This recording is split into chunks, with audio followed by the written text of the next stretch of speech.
APUS History, Lesson 16, Emergent Sectionalism. In our previous unit, we had talked about the Antebellum period. It's a term that's an important vocabulary term for you to know. The Antebellum period is the time after the War of 1812 and before the Civil War, roughly 1814 to 1860. That is still the time period we're talking in now, and we're going to talk in more regional terms than just merely economic terms and diplomatic terms as we did in our previous unit. If you're going to look at the United States during the Antebellum period, there's three central elements, three central regions that you need to look at that were distinct and increasingly becoming different from one another in ways that really are really important. Our first region is going to be what we could loosely or collectively call the North. By the North, there's a subcomponent, two subparts to that. You've got New England, and then you've got the Old Northwest, meaning the Old Northwest Territory. But this area here, roughly north of the Ohio River, was going to, for our purposes, be the North, even though it's got some subparts. Then you also have the South, conveniently enough, which we're also going to divide into subparts. But unlike the subparts of the North, which were New England and then further west the Old Northwest, the South will divide into the Upper South and the Lower South for our purposes. And then the third and final region will be the frontier or the West, which is sort of a catch-all phrase because remember, at one point in time, this was the frontier, right? By the time we're talking now the Antebellum period, the frontier is somewhere, it's vaulted the Mississippi River in many ways in terms of areas of white settlement and white development and annexation of the land. But it's somewhere sort of in this region here, moving westward the entire time that we're discussing as we speak. We'll talk a little bit about the mountain areas, the far west as well, where whites had not made dominant settlements yet at all.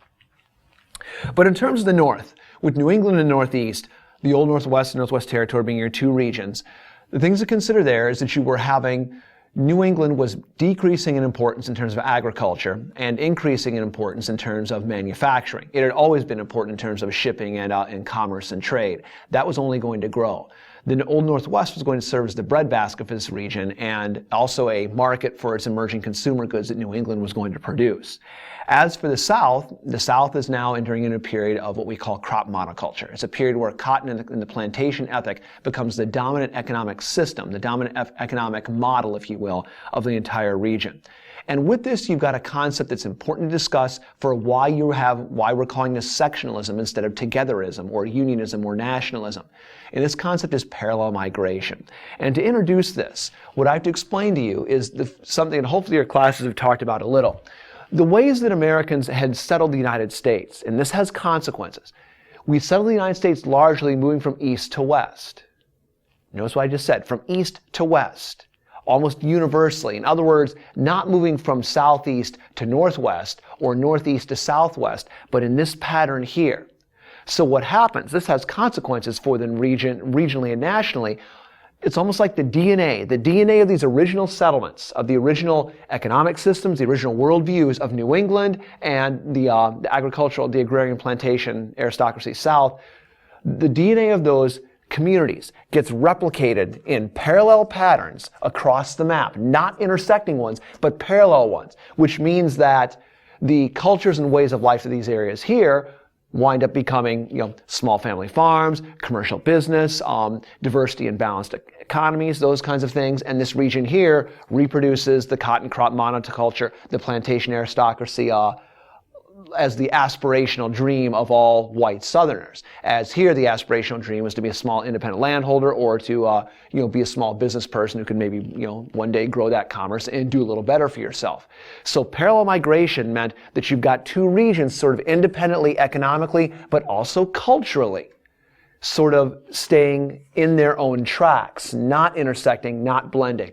That's going to have an awful lot of consequences for the next 30 or 40 years, getting us to the precipice, of course, of civil war. Now, in terms of the industrializing Northeast, as we move on to our next slide, the key elements you see there with labor is that Commonwealth versus Hunt, one of the important court cases of this era, allows for labor to organize. The Supreme Court says it is a legal thing for labor to be able to sort of organize and sort of ask or make requests or demands of their employers.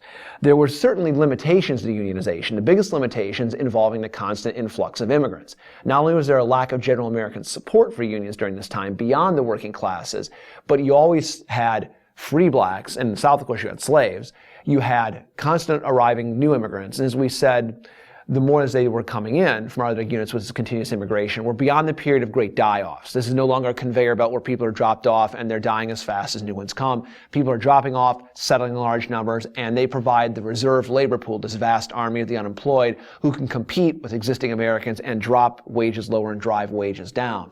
So it's an effective way to break strikes, even if labor chose to strike, by simply releasing all of my current workforce and bringing in brand new immigrants who are here, or free blacks who are here, and having them work. And of course, women labor and child labor also diminish the abilities of unions to actually make great strides in terms of securing hours, wages, or conditions for themselves. But they do sort of in general have the right to exist.